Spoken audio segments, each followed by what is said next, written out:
Let's get her. We got her. It's also very soil health friendly. So what we're trying to do again is drive soil health. Let's go up and let's check the red corn patch. Okay. Last time we were there, the deer had done some work on it.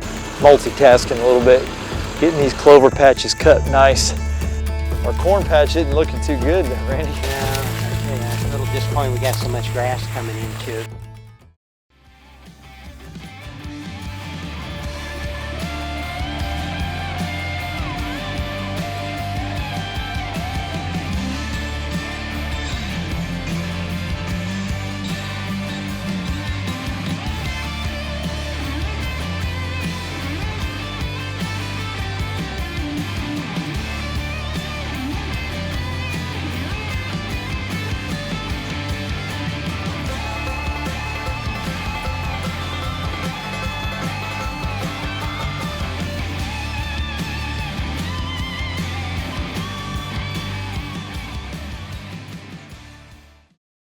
What's up, guys?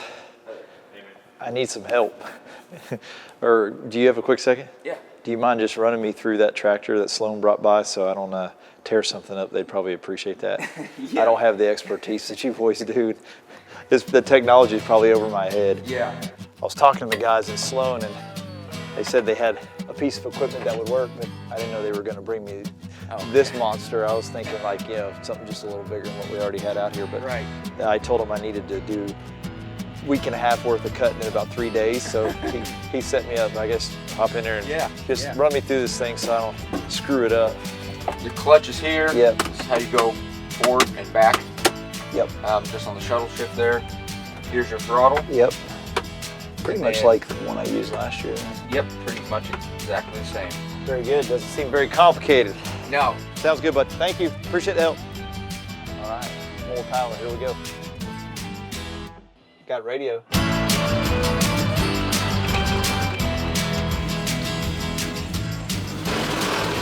Multitasking a little bit.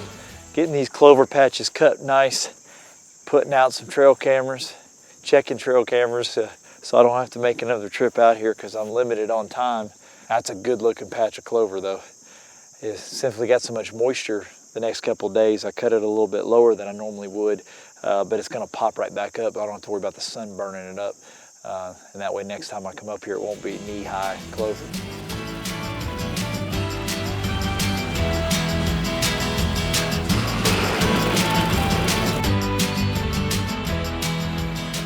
Yeah, about had a wreck here. Coming down this hill, and it's kind of muddy here, and the tractor was sliding a little bit, and this dead tree was along the edge right there, and it's kind of limb. You can see it down in there. It hooked the tire. The tree started coming with me, and I was kind of sliding down the hill as it was, and then it started to push me over there, so I stopped on the hill. This is not a great spot to be stopped, but I can't get it off because it's pinched now, and I had to go get the saw, and there's always something happening.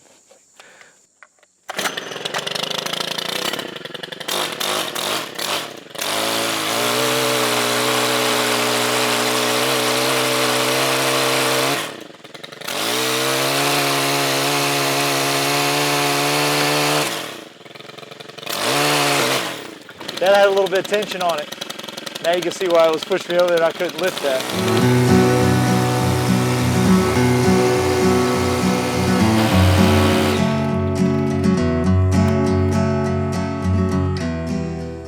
The good thing is, nothing's broke. I didn't wreck. And it only took a couple extra minutes. And get down here in the bottom and cut this clover patch. Just about got this half of the farm done.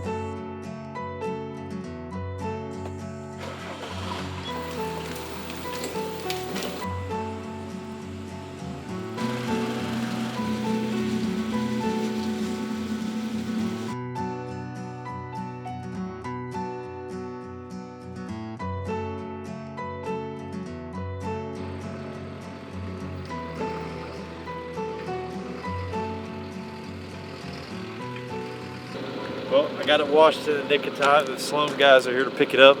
Again, super thanks to Sloan Implement for letting us rent that tractor because that saved me a truckload of days of cutting.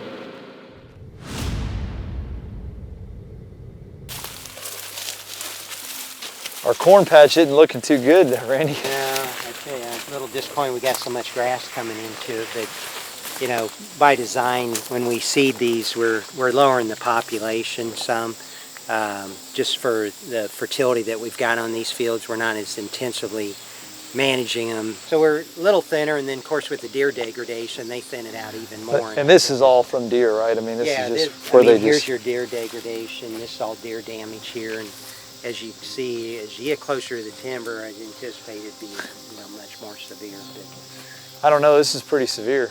This Yeah. isn't going to make much corn. I don't think you're going to get any corn right here, Mike. No, and It then looks like, just looking out through there, that it's going to be pretty skimpy here in terms of the amount of actual grain that you're going to get. Well, off this field. and we've got those rows of the red corn in the middle there, so you want to walk out there and see if we've got anything. That's really what we're here to look at. Probably because all the deer traffic, nothing else can grow. Look at that, some free fertilizer. Yeah. Maybe you'll get some of that out of it. That's just phenomenal. Look at it, they're just, what ears we do have, they're eating it off. What is that? Smut. Okay. So that's ear fungus. Well, we've been documenting this field so far all year, and you know, actually we're coming to the conclusion that they might have eaten the red corn a little less than the standard That's what corn. it would appear. I mean, we've counted the 8 rows that were planted, and to the row, it shows less damage than what we've seen on either side here would have been our conventional GMO corn. Right. So the standard corn we plant on the rest of our fields, and it just seems like the damage is a little worse going both directions.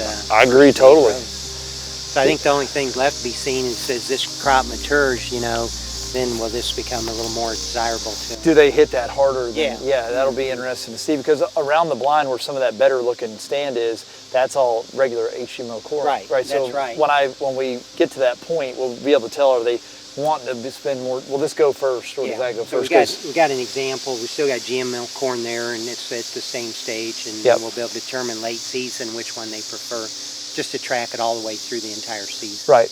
But I think right now, I mean, this stuff, they just flat Yeah, took it all out. You can see here, you're not going to have any grain production on most of the fields. Well, not the result we wanted, but you learn and Yeah. move on to the next go around. The good thing about the Grigsby, I got lots of other food plots. We'll be okay.